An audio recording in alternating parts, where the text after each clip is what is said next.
ndinomira paJordani nekunangisisa kunyika yeKenani uko kunemusha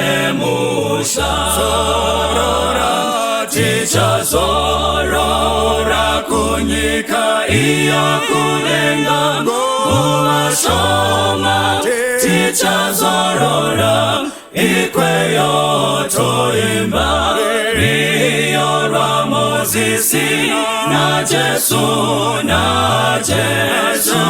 tichazogara kumakomo akanaka uriko kupenya uko Kristu anotonga akuchinadima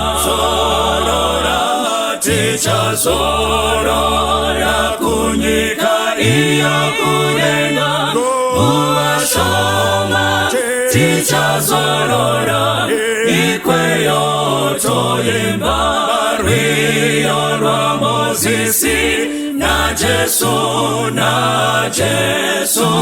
tichazogara ndichashika koriniko nekukomorerwa nekuwana Baba wangu na iye kugara tichazorora kunyika iyokulenga muwashoma tichazorora ikweyo toimba riyo rwa Mozisi na Jesu tichazogara moyo wangu wafarira unoda kuyenda chichiro chouya ndashinga kufamba tichazorora kunyika iyokulenga muwashoma tichazorora ikweyo toimba riyo rwa Mozisi na Jesu tichazogara tichazorora kunyika iyokulenga muwashoma tichazorora ikweyo toimba riyo rwa Mozisi na Jesu tichazogara.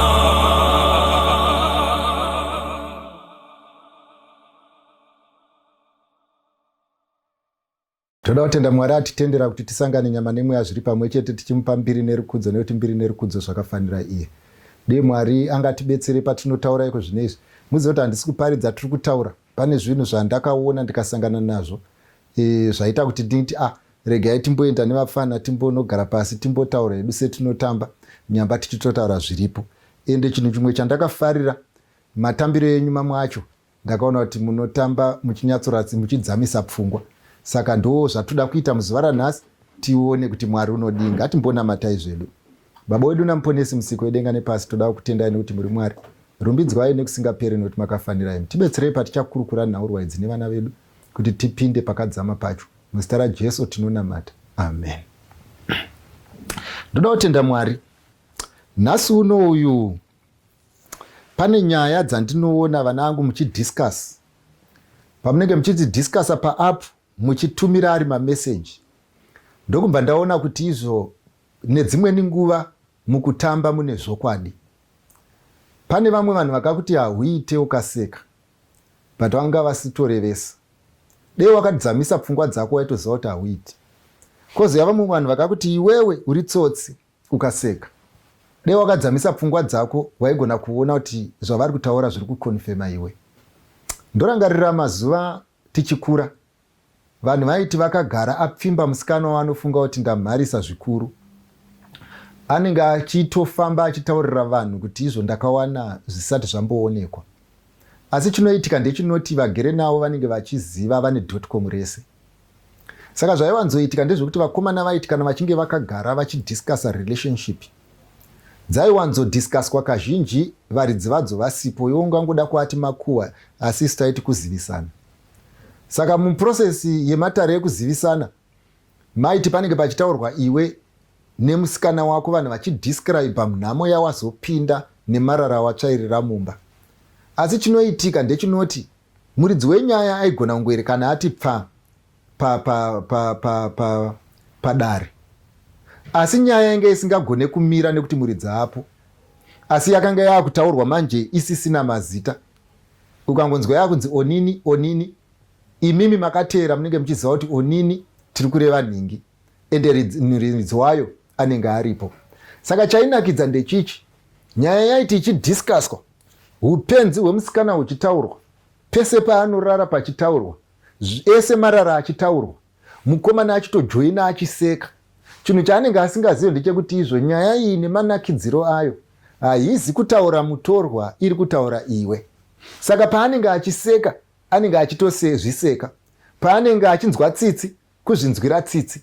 Asi chinoitika ndechichi, kana achinge apedza kuseka nekuita zvose, anofunga kuti this issue is foreign to him, or this issue is foreign to her, and it will never happen to her.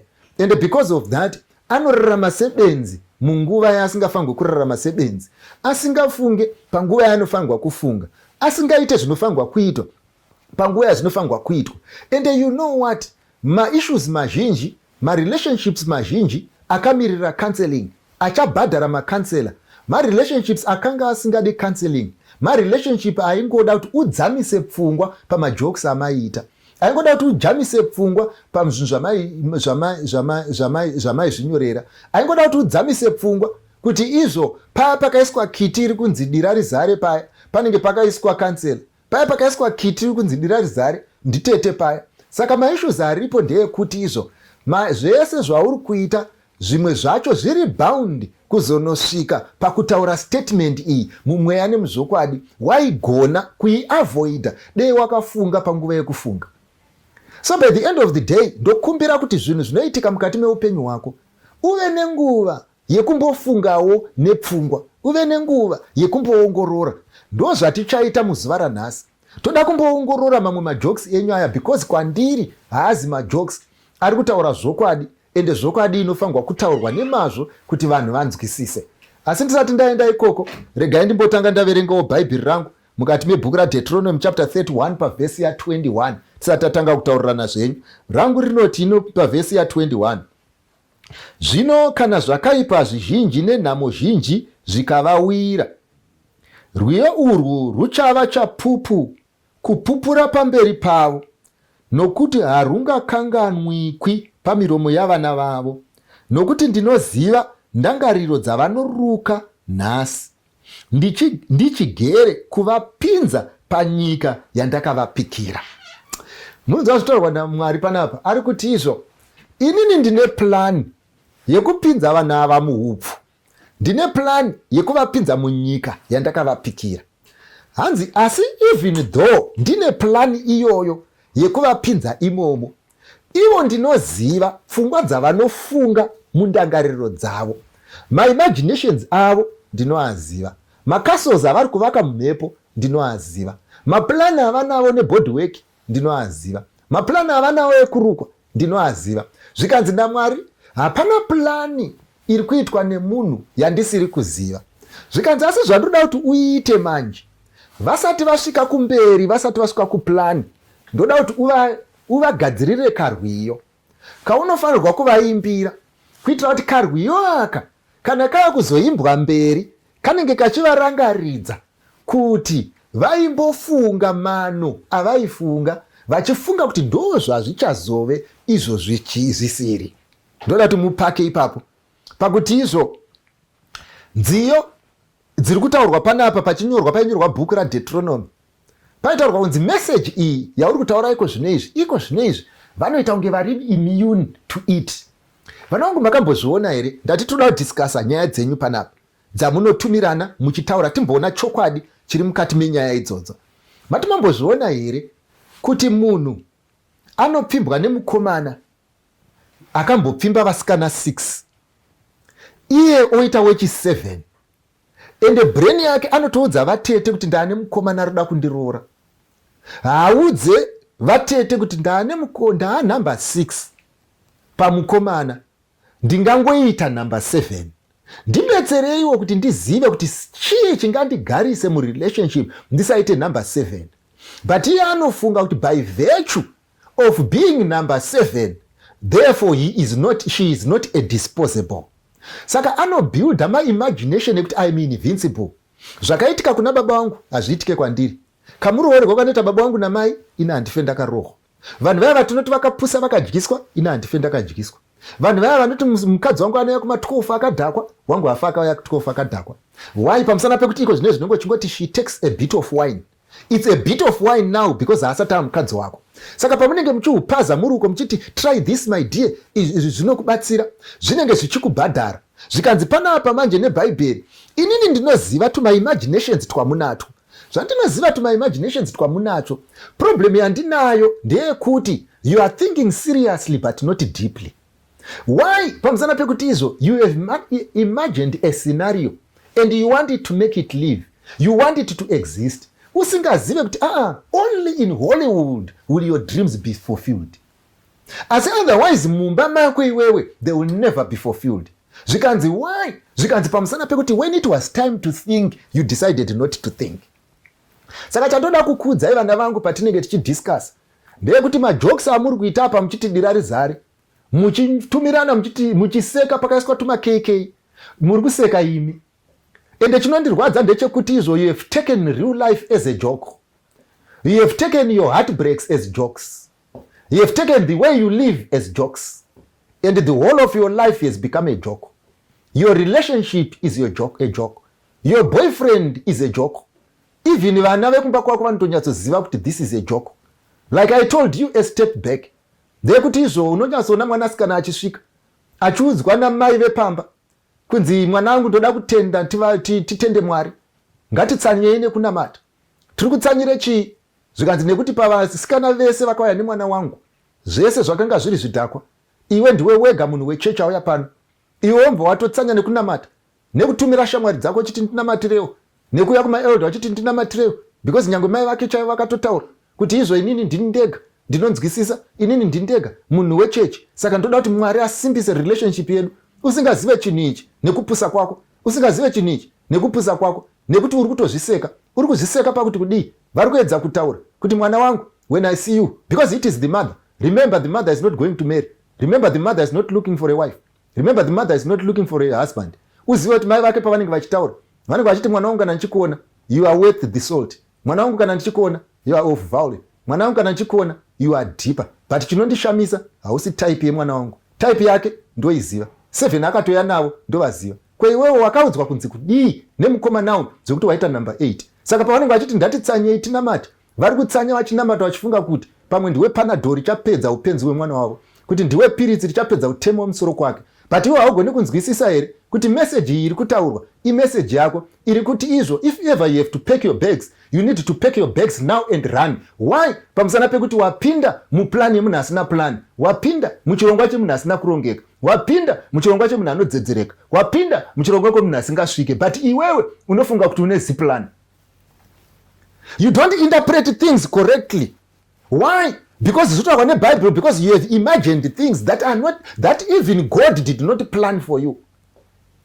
And unfortunately, you believe that your imagination are going to supersede reality. Forget it. It won't happen like that. The fact that you gave here airtime is nothing. The fact that you bought a lunch is nothing. Remember, pizza yakadyiwa nezuro haigutwe mangwana. So by the end of the day, the history that you are creating is history of perishables. When the things that you must consider are not being considered.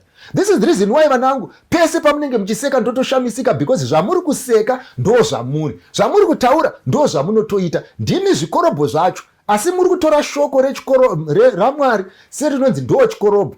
Asi zvino kana ririro chikorobho, ndoda kukuudzai muchazoona kukosha kwechikorobho musi wamunodeura mvura. Nokuti manje munenge mochida. Ende Mwari amba ataura zvikanzi izvi nyora izvi pamusana pekuti kana voda chikorobho manje mvura yateuka vachazoziva kuti zviri kufamba sei. Saka ndenge ndichifara ndichiona muchiseka ndichinyaziva kuti yezvo vana vangu vozviseka, vototumira majokes vototi ndo zviri kutrend, vachisekani vachizviseka. Ende munhu anenge achitoseka anenge achinyatsona pari kudescribwa ini, anenge achitoseka pari kutotaurwa ini, ari kutoseka pari kutotaurwa nezvake. Mararamiro aita nezuro ndiwayo, stranger than fiction, but you people do not want to think. Saka nhasi totaurirana because ndimi akaitanga, inini handisiri ndakaitanga, hazvisi zvangu, ndangojuhakirawo pane zvinhu zvisiri zvangu, but chaita kuti ndihakire ndangoti you cannot make a fool of yourself forever. Kugara padare rauri kusekwa uchicontributa mukuseka.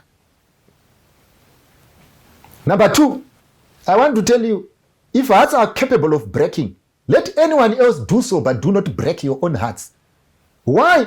By imagining things that will never be delivered. Why? Because you are in the wrong place. Number 3, if ever there is anyone who should take you seriously, it is you. Unfortunately, if you cannot be serious with yourself, who then will be? Number 4, crying will only make you feel better, but it is not going to solve your problem. The fact that he double-crossed someone and he went back home and he cried does not mean he now has one girlfriend. He still has 2.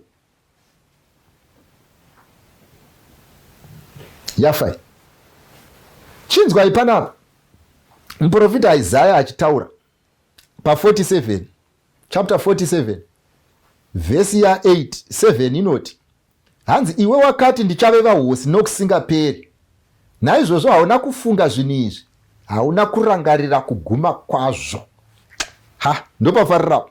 Zvikanzi iwewe wakati ndichaveva hosi nekusingaperi, ndichave main actor nekusingaperi, ndichave muchinhichi nekusingaperi. Kumba kwake ndini ndinenge ndiriko, ndini ndichabikira mufesi, ndini ndichagara naye. Hanzi asi iwewe hauna kurangarira kuti firimu hainyore kuti the end nekuti iwe waneta kuona. Kana yapera yaita sei? Yapera. Hauna kutomboona kuti kafirimu kangu aka. Unazanya ngoyo mafirimu ane mataipi. Kune dzimwe dziya dzisingapere. Kweta tumwe tuya tuma short ones. Saka hauna kuzvifunga. Ndo number 1. Regai ndikupe SMS mudhaniso wanangu. Isusu tichakura kudhara kuzvikoro kwa kusina maketeka. Patakachitanga. Isu ndisi mai vemaketeka acho maiita inzi general work. Mainzi kana iri nguva yemusi wamunenge mufangwa kudiridza klasi yenyu motoudzwa kunzi magrade 3 muye nematin ekudiridza. Asi zvaiitika manje pamwe pacho waikanganwa kutora tin uchibva kumba. Saka waiti paunenge uchimhanya uchienda ungonhonga nyangwe chigaba rakaboka obata. Saka chaunenge uchiita iwe unenge uida kunotamba headmaster because zvairovesa kusauya netin wanzi uye netin. Saka iwe waitora gaba risina base unobata wakamira pa assembly. Saka headmaster paanenge achitarisa anonyatsotarisa ona kuti vanhu vese vane magaba, varisina magaba voenda kunoreceiva mutongo wavo. Asiwo headmaster anga asina kupusa zvokuti angatadze kuona kuti gaba iri nengura yarinaro haritakure mvura, but aizviziva kuti it doesn't concern him. Zvino zvaizoitwa naheadmaster manje aichiti izvo, iwe Machando drum rako iri, iwe John rako drum iro, iwe rako drum iro, chimhanya munochera mvura kurwizi muchizadza mudrum. Inenge iri Friday papo pane half day. Kana drum rako razara uenda. Problem yaunenge wanayo uziva kuti rangu harina base, saka haricheri mvura. Asi kuti uudze headmaster kuti izvo harina base zvinorovesa, kuti ungoda kutotamba neni, zvoendesa kupunishment kuita munhu mukuru benzi. Saka waiita sei? waiswera uchimhanya negaba risina bhesi, usingamhanyire kuti dhiramu rizare, uchimhanyira tu kuti umaneje headmaster. Ndoda kuti unyatsopabata, wanyatsoziva kuti hakuna dhiramu richazara, ende wanyatsoziva kuti hakuna mvura yandichachera, ende wanyatsoziva uchimhanya kuti kana pane munhu ari kunetera mahara ndini, pamusana pekuti harizozari. Asi waimanya uchifunga kuti pamwe headmaster angangodisappear, iwe wozomeka plan, asi nyamba plan hapana. Ndo nyaya iripo vana vangu iri kutaurwa pano kuti hauna kuona magumo azvo. Chausina kuziva ndechekuti izvo dhiramu harizozari negaba risina bhesi. Nyange ukaita sei dhiramu harizari. Asi pawaitanga waiti ndaronga, paunge uchiri nhonga unge uchiti ndaronga, paunge uchinzwa nemagaba mirai uko unge uchiti ndaronga. Asi kozvinezvi omhanya negaba risina bhesi. Why? Because now you are no longer running kufila gaba, you are running to manage the headmaster. Uchiti ndaronga. Vapfana ndoda kukuudzai, mamwe makaba amuri kutraya kuzadza hafa akazara. It's a waste of resources. Mimwe misoro yamuri kurukisa haina kana chirimo, matema asina chinhu. Zvoti dei waiziva thought process yake, dei waiziva zvaari kufunga nezvako, dei waitoziva kuti hautorimo muplani make, dei waiziva kuti palist, because palist yemaboyfriends ake mune madepartments, kune vekuroora, kune vefinance, kune vevarious projects. Iwewe uchipinda uri wevarious projects dzakaita sekurukisa musoro, une dende ririmo risiri kutomborota iwe, une dende ririmo risiri kutombofunga iwe, une dende ririmo risiri nezvako chako pamunhu uyu mabraids. So by the end of the day, dende rauri kurukisa iri wakafanana nemunhu ari kuzadza gaba rakabouka, ende gaba rakabouka harizare, ende dhiramu harizadze gaba rakabouka. Number 1. Number 2, ndoda kuti ndikuudzei vana vamai vangu kuti ndandine dzimwe dzikule dzangu. So kule vangu vaiti kana vachimwa drink, vaitora cup, uri kuvadirira drink mugirazi iri kubva mu2 lita. Saka paunenge unodira isati yanyatsosvika pakuzara pavari kuda, vombomwa voti zadzisa, isati yadii vombomwa voti zadzisa, zvokuti paunenge uchidira utonoti 2 lita yopera girazi risati razara, uchingonzi pama muzukuru, pama ingosvikapo. Asi haife yakasvika, because the more you pour, the more losses you are making. Why? Because iri kumwiwa ichienda iwe uri busy kutraya kuzadza. And do you know what? Vazhinji venyu vanangu pamunorarama, marelationship enyu uri kubuda mune rimwe gomba uchipinda mune rimwe, zvokuti unenge uri kutodaidzira kuti vakomana kuti pama mabudiro ndakaita muya nemaitirwo manetserwo andakaita muya pama, kamurafuriro kwandakaita ndapedza kurara nemunhu uyu pama. Ende unoramba uchingopamwa. Relationship number 1 pama, relationship number 2 pama, relationship number 3 pama. Wapedza kudaro unogara pamumvuri nefoni uchirotomoka. Taura kuti ndine boyfriend. Hauna boyfriend iwewe, you are a part timer. Why? Pamusana pekuti izvo uri munhu ari kutraya kuzadza gaba risingafe rakazara. And how I wish you could invest in relationships that are objectives rather than to invest in relationships that are imaginary. Ndakupinda pane dzenyu. Toda kupinda apa, nhasi totoshandisa iwe WhatsApp. Ndo atoda kuona apa, ndavhura panapa mototenda Audrey anditumira zvinhu izvi. Ndinoda kutonyatsoona inini ndafara, kana pane munhu afara ndini ndafara. Fanika panapa ndabva ndafara pamwe yacho iyi hanzi masisters yacho aitonditi imakoti, hanzi wakamudyiseiko boy whatever wedu uyu, hanzi zvino vachiziva zvavo kuti ndini side chick. Ende iyi ndiri kuifarirai, abva apedzisira achiti izvo dira rizare. Ndoda kutanga ndatiite backwards panyaya iyi. Pari kunzi dira rizare apa pari kureva doro. Ndoda kumbotanga tanzwa kuti bhaibheri rinoti kudii nenyaya iyi, because doro is being prescribed kuti ripedze nhamo. ende munhu ari apa uyu vari kunyora zvinhu izvi ndinovafarira pamusana pekuti havasi kunyora meseji kumunhu akapusa, vari kunyora reality kumunhu ane dzinopanana moto. Vokuudza kuti kana usina kuaccepta reality iyi uchanoperera pabhodhoro rekubhawa. Ende vanhu ava vari kutaura ava kwandiri inini they make a lot of sense kuti zvichaitika nemafungiro auri kuita aya uchanoperera pabhodhoro rekubhawa oro pamuprofita wenhema uchida kutraya kukorekta zviri uko zvawakanga waudzwa nekupuromiswa unoperera pabhodhoro rekubhawa. Mubvunzo woti izvo pakuperera pabhodhoro rekubhawa sei munhu achizonosvika kuperera ipapo. Regai nditange ndaverenga bhaibheri kuna Proverbs. Mukaverenga pana Proverbs chapter 20 pavhesi ya1 rinoti ipai wode kuparara doro kuti akanganwe nhamo dzake. Ndoda kuti mubate zvikanzi ipai haakuda kuparara doro kuti akanganwe nhamo dzake. Ndoda kuti mubva maenda pana chapter 23 Proverbs chapter 23 pavhesi ya20 rangu rinoti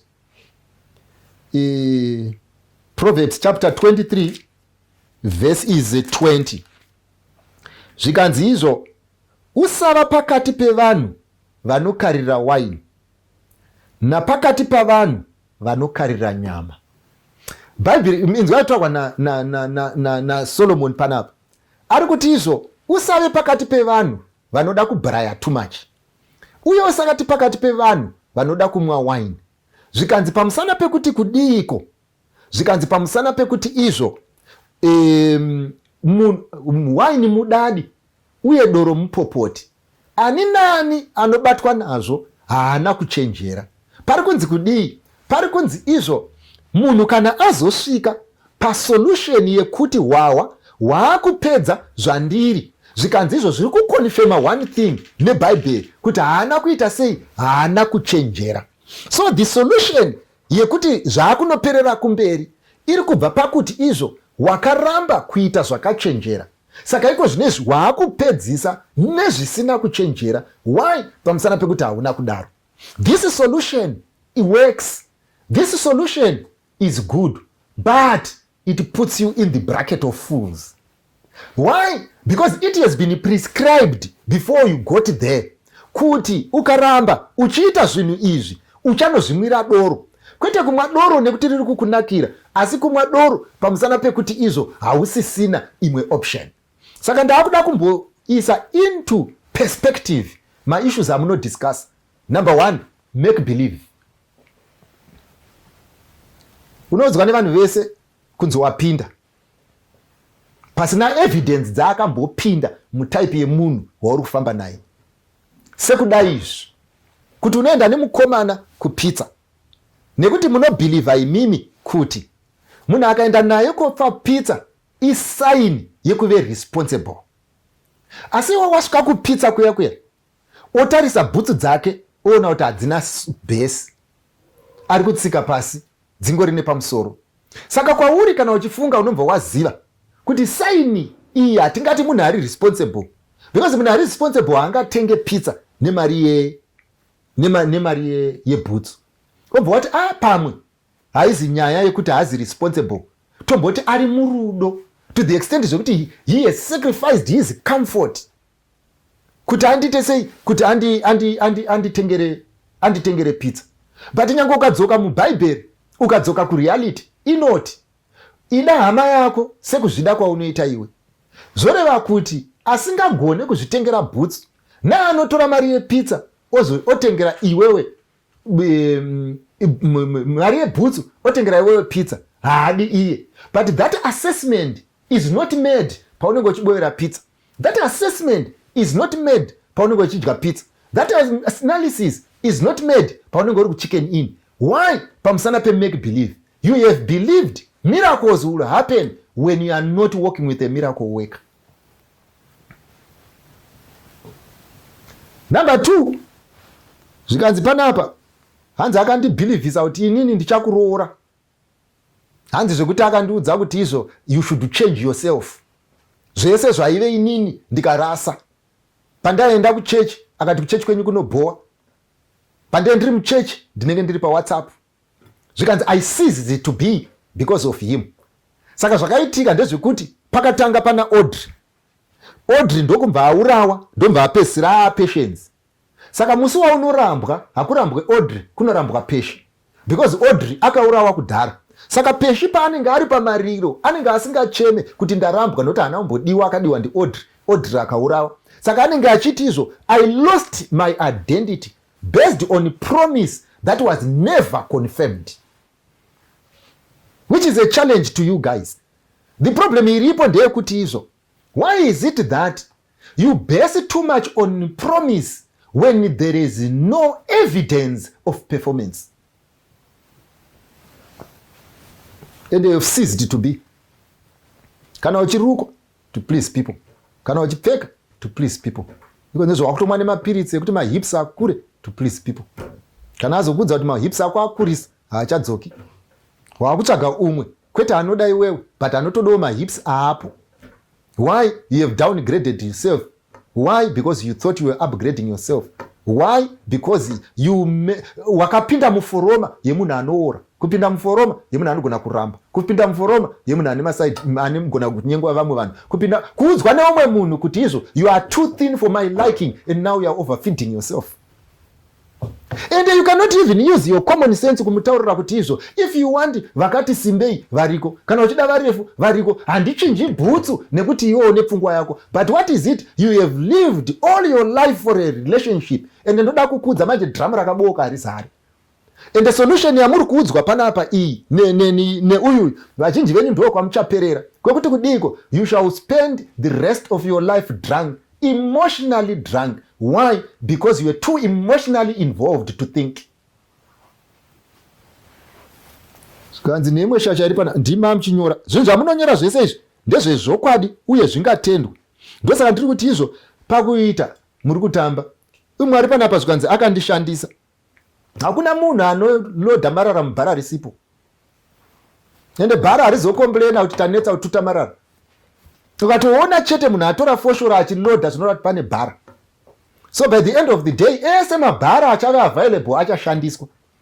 Endewo hauudze munhu ari kulodha kuti unolodhei. Kana achiita zvecompost anenge achidira compost, kana achigadzira road anenge achilodha concrete, kana ari build anenge achisa cement, ende mamwe acho haazombosuki kana apedza kuseenzesa. And I want to tell you, paunozoenda panext market, you cease to be someone aripo pamusana kuti uri bhara rine concrete raakutora umwe munhu ane chizere yekuti anga ambokoma kuti rigosenzeka. And who do you think has time to do all that stuff? Mozotanga kuenda pawhatsapp muchiti izvo, no matter how she looks you should take her and chip her off. Raizara concrete riri kupi bhara?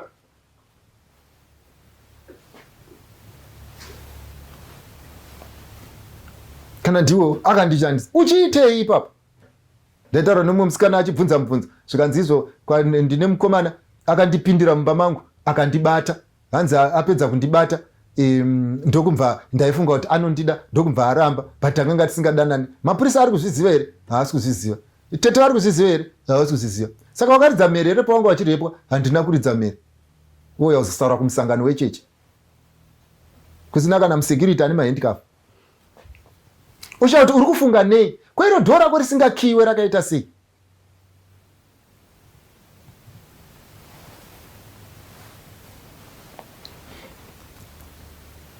Ari kuramba munhumbi yake.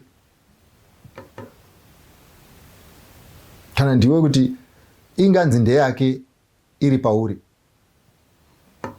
Inde zvinhu zvevanhu iwe unofambire nezvinhu zvevanhu. Mai vako chaiwana kukudza kuti handidi munhu anotora zvinhu zvevanhu.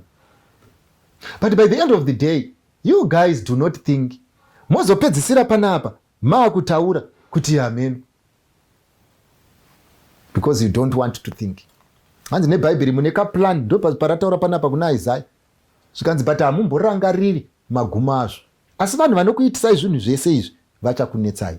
Saka vana vangu ndauya kuzokuudzai nhasi kuti for whatever mistake you are making, where you are substituting common sense for emotions, very soon you take sedatives to wash away common sense. Very soon, when your ambitions cease to be, tichasangana newe kubhawa kuti unyudze nhamo. Very soon you'll be finding a solution to a problem that was never supposed to be.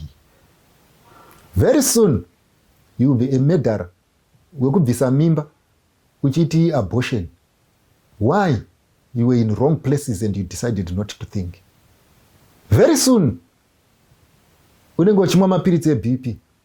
Why? Because you allowed someone else kuita zvaanoda newe without thinking. Very soon unenge uchidzoka uchitaura kwatiri uchichema kuti ndakaita sei, ndakabatwa chibharo ndikaabuswa ndikachekwa nemunhu atakaita sei wandakaona paFacebook ari kupi kuSouth Africa. Ndobva wadii ndokukwira ndege kunodii kunomuona. Waimuziva here? Kwete. Ndakaona picture paFacebook. Facebook haugone kuisa isiri yako here? Unogona. Haugone kuisa munin'ina wako here? Unogona. Haugone kuti une 90 uise wangu naye une 30 here? Ndinogona. Saka brain dzongo unadzo here pawaenda kuSouth Africa dzaingovemo. Ndokubva wadii ndakafunga. Hauna kufunga. Hamutombofungi unoshaya kuti izvo munhu ari kufunga kuti kudii. Zvandakudza last week musikana akasvika akaenda kuchikoro anomaneja vanhu vakuru anoti izvo boyfriend yangu inoindida straight ende ndinoitrust. Yaita sei? Yakandipa makey ekumba kwayo yakati kuti unyatsoona ndinotrust unosvika anytime dzaunoda. Ndikada kusvika na12 ende ndakanoona hakuna kana chinhu chiriko, hakuna hembe dzemukadzi, hakuratidzi kuti umwe mukadzi anosvikako ende every time ndikasvikako anenge ari ega. Saka iwewe unofunga kuti akakupa makey ekuya kuzotora stoko.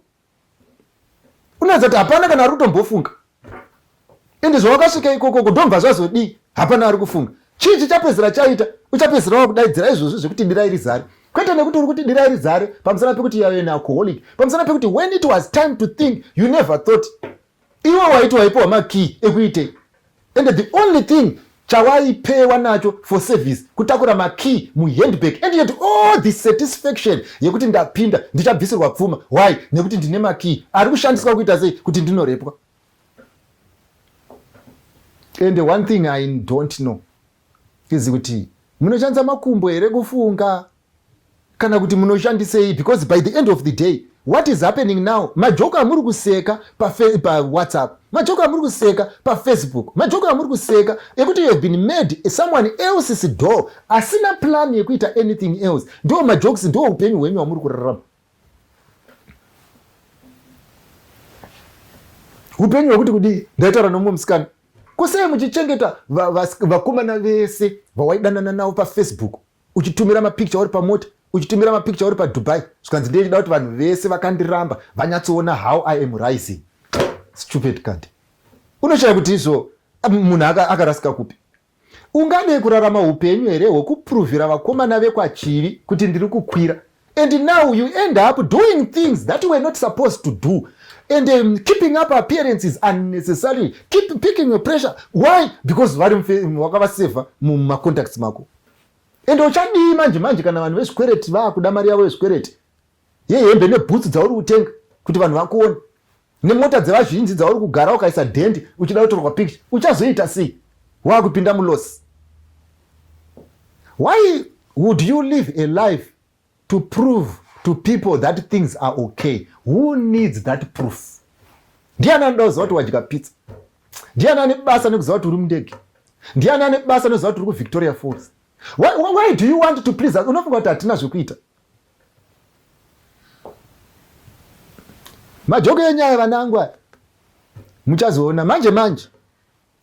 Asi dauda kungokuudzai vanangu kune vamwe vese mugeroko. When you laugh, I want you to consider this thing. Aren't you laughing at yourself? When you share all those jokes, aren't you sharing reality as a joke? When you live, is your life not a joke? Uyu munhu ane concept uyu ini ndazvifarira. He or she, whoever he or she is, he has said the concept as it is. Very soon you all be drug addicts. Muchinyepera kuti economy.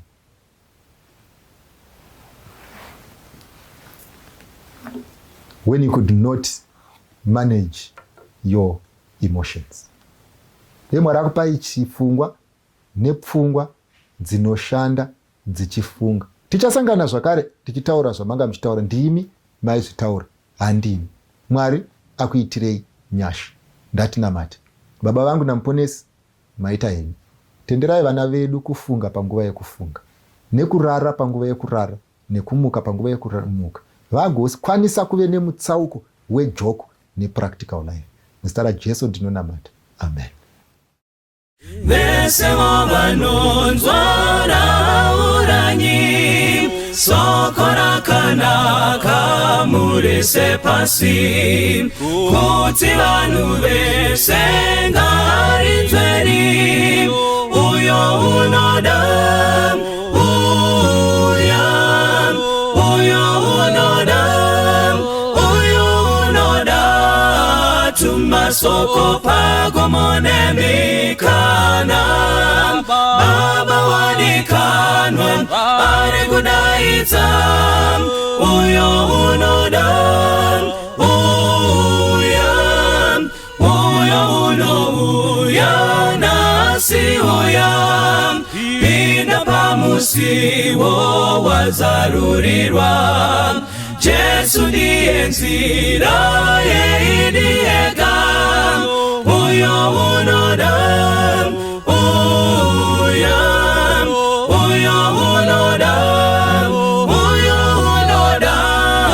tumasoko pagomonemikana, Baba wadikanwa, ari kudaidza, uyo unoda,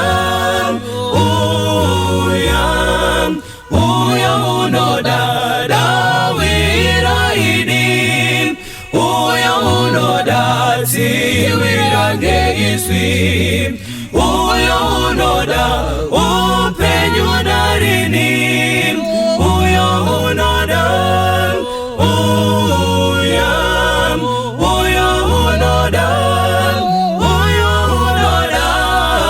tumasoko pagomonemikana, Baba wadikanwa, ari kudaidza, uyo unoda,